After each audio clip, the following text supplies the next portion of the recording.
She stood in my driveway, hands on her hips, like she was fixing to rewrite the Constitution right then and there, and you better believe she was loud enough to wake up the squirrels. That Porsche doesn't belong here. The HOA has rules. You'd think I'd parked a UFO on my lawn instead of a car I actually worked my whole life for.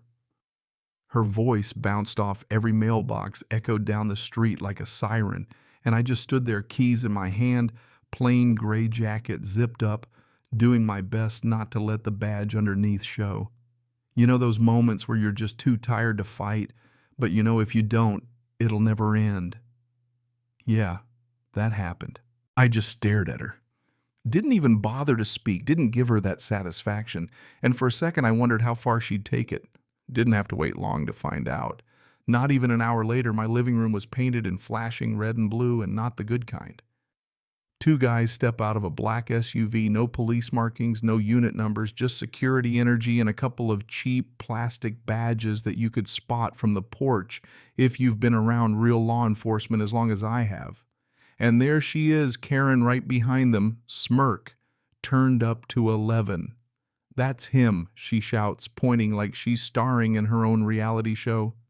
He's trespassing, and that car is stolen. One of the cops, and I'm using that word real generous here, points right at me. Sir, we need you to step outside immediately. I let out a little sigh, opened the door real slow, put on my best nervous civilian face. Sure, I said as calm as a Sunday picnic, but mind showing me your badges first. That was it. Just a half-second freeze on their faces, plastic badges, catching the porch light, and you could almost hear their confidence leak out like a flat tire. But Karen, she's busy snapping photos of my car, already talking about fines and enforcement fees. I turned to her and said, "Ma'am, you sure you want to go through with this?" She let out this laugh, big, bold, full of HOA board energy. "Oh, I'm sure. We've got the police here. Your little act is over." That's when I took a step closer, just enough that the fake officer flinched. "Good." I told her quiet enough for only them to hear, because I'd love to hear how you explain this to a real U.S. Marshal. Karen blinked, that $1,000,000 smile finally slipping. The officers traded looks, and I could tell right then they knew they'd stepped in it. So I reached under my jacket, pulled out my badge, real metal, real weight, the kind that doesn't catch the porch light unless it means something. Everything went dead quiet, even the birds. You're joking," Karen stammered, stepping back. "Not even a little," I said. "Now why don't we talk about why you brought fake officers onto federal property?" For the first time since I'd moved here, she had nothing to say. "You tried to steal from a marshal," I added, voice low. "That's not an HOA violation, Karen. That's a felony." And just like that, the whole game flipped. But Karen, she's nothing if not stubborn, gets this look like she's gearing up for round 2. "You can't scare me," she snaps. "The HOA board will handle this." Next thing I know, she's got her phone out, camera rolling, yelling for the whole street to hear. This man is impersonating a marshal. "Someone call the police." The two officers try to back away, muttering something about a miscommunication. I spot the SUV, no plates, just a dealer tag. "Stay right there," I say, voice calm but sharp, and they freeze. Karen's still making a scene, shouting for neighbors. He's a fraud. He's dangerous. But every word I'm catching on my body cam tucked just under my jacket. Then, just when you think the universe is done with its little surprises, a real patrol car turns onto the block, blue lights cutting through the dusk. Karen smirks, like Christmas came early. "Now you're done," she whispers. The real officer steps out, hand resting on his belt, all business. "What's going on here?" he asks. Karen launches into her routine. "He's pretending to be a marshal. He threatened me. He tried to stop our HOA enforcement, and I just let her go, let her dig." Then I hand the officer my badge and ID. He glances from my photo to my face, and you could see the realization click. "Ma'am," he says, slow and steady, "this badge is real. He's with the U.S. Marshals." Karen goes white as sheetrock.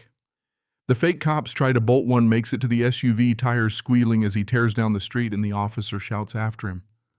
Karen's shaking voice suddenly real small. I didn't know they were fake, they told me. I cut her off. Save it. You paid them, didn't you? That silence. That was her answer. The officer called for backup, but in my head I was already putting the puzzle together.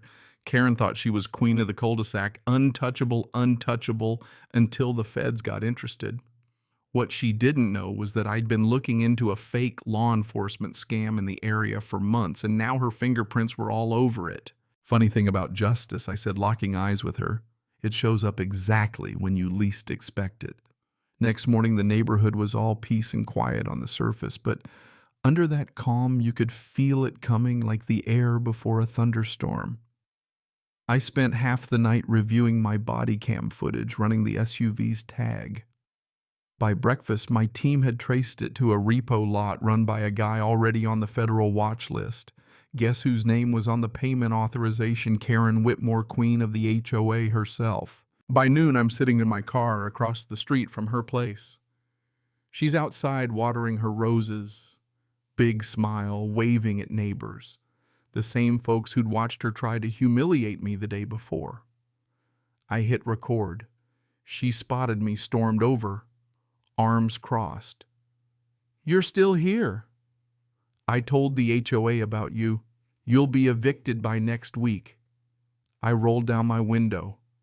Karen, do you even hear yourself? She snapped, I run this neighborhood. People listen to me, and no badge or fancy car is going to change that. I just leaned a little closer. You're right about one thing, people are watching you. She frowned confused, and then her phone buzzed. One glance and her whole face changed from cocky to panic in half a heartbeat. Local woman under investigation for hiring fake cops in HOA. Dispute, the headline read big as life. Her hands started to shake. You can't prove Oh, I can, I said, stepping out. And I already did. Remember those cameras you wanted the HOA to install on every street? They caught everything. She looked around, suddenly aware the neighborhood wasn't on her side anymore, curtains twitching, people recording her from windows. For the first time, Karen didn't look like queen of the block. She looked small, cornered. You think this is over? She hissed. Not even close, I told her, walking past. You tried to ruin my life over a parking spot. Now you get to find out what real accountability looks like. Behind me, she shouted, I'll sue you, I'll sue everyone. Didn't bother to turn around. Good luck with that, from federal custody. And you know what? That's exactly where she ended up. 2 days later, right before sunrise, federal agents rolled into our street, sirens off, all quiet like a storm coming in low. She was still in her robe when they knocked. Karen Whitmore, you're under arrest for conspiracy, fraud, and impersonating law enforcement. No, you can't. This is a mistake, she screamed, but those cuffs snapped on all the same.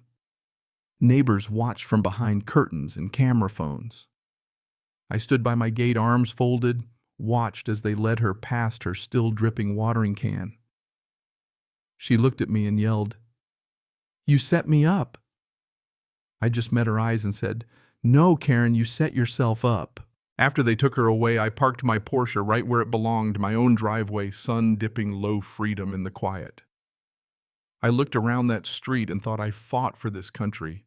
I'm not letting anybody take what's mine. Justice wasn't loud that day.